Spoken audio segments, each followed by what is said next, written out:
I don't know about you, but I found myself here lately cooking a lot more from my pantry and my freezer. Between the prices at the grocery store and just our busy schedule, it's just so much easier to pull from things I always have on hand to make a really simple but delicious dinner. So in today's video, I have two super good, super easy dinner recipes to share with y'all, as well as an amazing dessert. You are not going to want to miss that, so make sure you stay to the end. But let's get into these pantry staple recipes.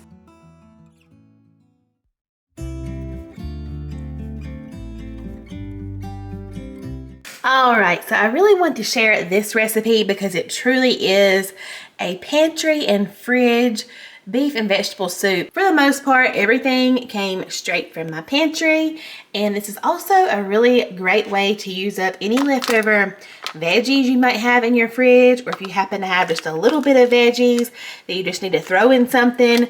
This is a perfect recipe to do that. So I do have a few little frozen chopped onions that I'm gonna use. And we also have a few chopped red onion from last night when we grilled out. So that's another great way to use that up. But here are most of the ingredients that we're gonna use. And let me show you how good this soup comes together. All right, so to start, we're just gonna heat up a little bit of olive oil, and we're just gonna start to saute those frozen onions or fresh chopped onions, whatever you have. We're gonna saute those until they start to caramelize a little bit, and then at the very last second before you add your ground beef, we're gonna add some minced garlic. So then we're gonna get 1 pound of ground beef. We're just gonna brown that up and then drain the grease if you have any. I like to go ahead and add my seasoning here. I just like this Kinder's. It's kind of like an all-purpose seasoning: salt, pepper, garlic. Next, we're just gonna add 1 28-ounce can of crushed tomatoes with basil, and then 1 can of drained and rinsed diced potatoes. Feel free to add your own fresh potatoes if you want to, but these work really well in here, and this just makes for an easy and relaxed recipe. And speaking of relaxing, one of my favorite ways to escape the everyday hustle and bustle lately is playing a game called June's Journey, who is actually sponsoring today's video. A big old thank you to June's Journey. Obviously, I love social media, especially YouTube and Instagram, but sometimes, y'all, my mind just needs a little bit of a break. So June's Journey is a hidden object mystery game with a captivating detective story taking you back to the glamour of the 1920s. You will follow the main character, June Parker, throughout each new scene while she is on a quest to solve the murder of her sister and uncover her family's many secrets. The game is only lightly challenging in a way that's still relaxing, but also allows you to put your sense of observation to test as you try and find all of the hidden objects. And with the game's beautiful scenery, it really is like taking a midday trip somewhere to clear your mind for a while. One of my goals for this year is to take a few minutes to do something for myself each day. Something for just plain old enjoyment and not necessarily productivity.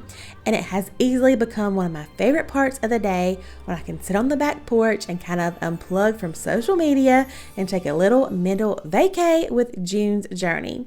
This game is available for free on mobile devices, both Android and iOS, as well as the desktop through Amazon and Facebook. If you're like me and in need of a fun little escape and want to try this amazing game, please download it from the link in my description.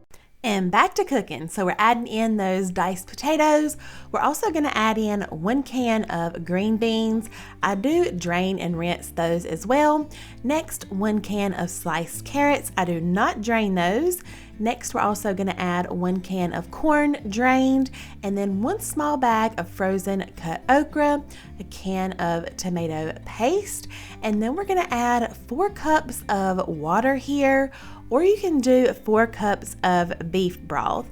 I've told you guys so many times, I'll add my 4 cups of water, and then I like to use this beef base. It's so good. You just add about 4 teaspoons, and then a few splashes of Worcestershire sauce. Lastly, I added 2 cups of just plain old water, gave it a stir, popped the lid on, and this only has to simmer for about 30 minutes. And I promise you, it's gonna taste like you spent all day in the kitchen making this soup. And let me tell you, if you're still having some cold days where you are, you cannot get better than this soup made with some really easy, delicious cornbread. Honey, that is a perfect meal. Let me know where you live and what the temperature is today. We're still having some cold, rainy days mixed with days like today where it's sunny and in the low to mid 70s. I'll take it. By the way, this soup also freezes really well. I hope you'll give this one a try. Next up, we have this Paula Deen chicken casserole that surprisingly I had never made before. I saw this all over Pinterest, so I knew I wanted to try it. So first, you're just gonna cook up one 16-ounce box of penne pasta, just according to the box directions. And then over on the side, we're gonna make this cheesy sauce that's gonna go in it. So I have some butter, some minced garlic, some diced onion, and I'm gonna saute that for a few minutes, and then we're gonna add about 2 or 3 tablespoons of flour. And that's just gonna help thicken our sauce a little bit. Next, we're gonna add some milk. We're gonna whisk all that together to make sure all those clumps and everything are nice and smooth. We're also gonna add some sour cream and then just your seasoning of choice. Again, I went with the Kinders. I don't know why, I was just feeling the Kinders today for this video, I guess. And then also we're gonna add about 2 cups of shredded cheese. You can use any kind that you like. I chose to shred up some Colby Jack cheese, and that worked really nicely in this chicken casserole. I've just drained my pasta noodles, and then over here I have a 9x13 baking dish. We're just gonna go ahead and pour the penne noodles in there. And next I'm gonna add about 2 cups of cooked chicken.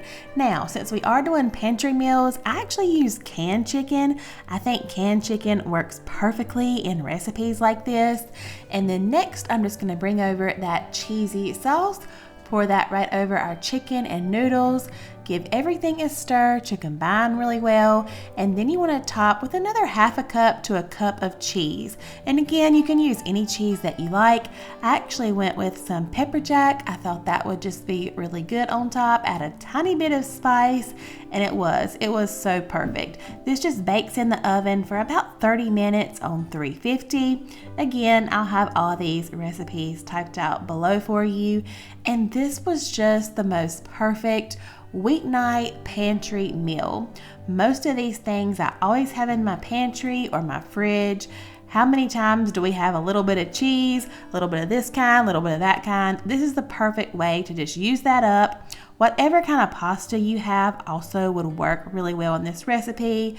We just served ours up with a little side salad, and you could not get any easier, but it was just perfect, the perfect little dinner. All right, so now it's time for dessert. Let me show you how to make the most delicious Kentucky butter cake. So we're gonna start with a bundt pan that I just greased and floured really well.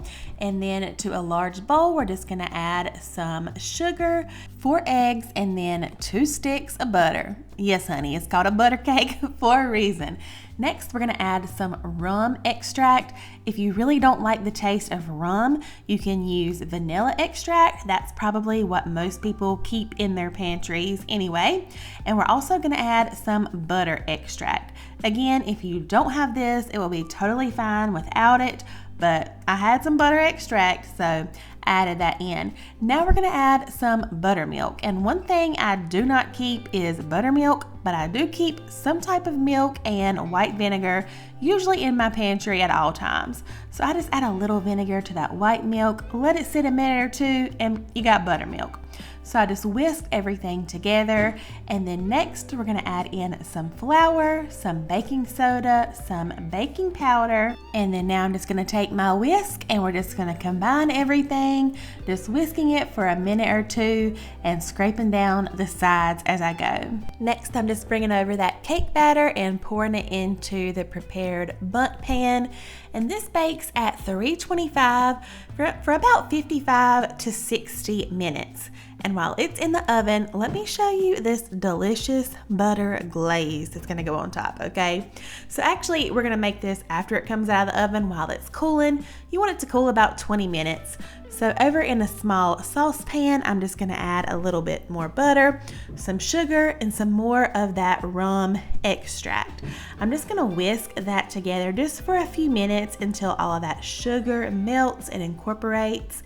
And then after 20 minutes, we're just gonna pour this glaze right on top of our bundt cake while it's still in the pan. And I did reserve a little bit of this glaze as well that we're gonna pour on the top after we flip it out. And speaking of flipping it out, let me just show y'all how that went. Okay, everybody, you're not all the way cross your fingers and toes and say a little prayer. Say the bundt cake prayer. Amen.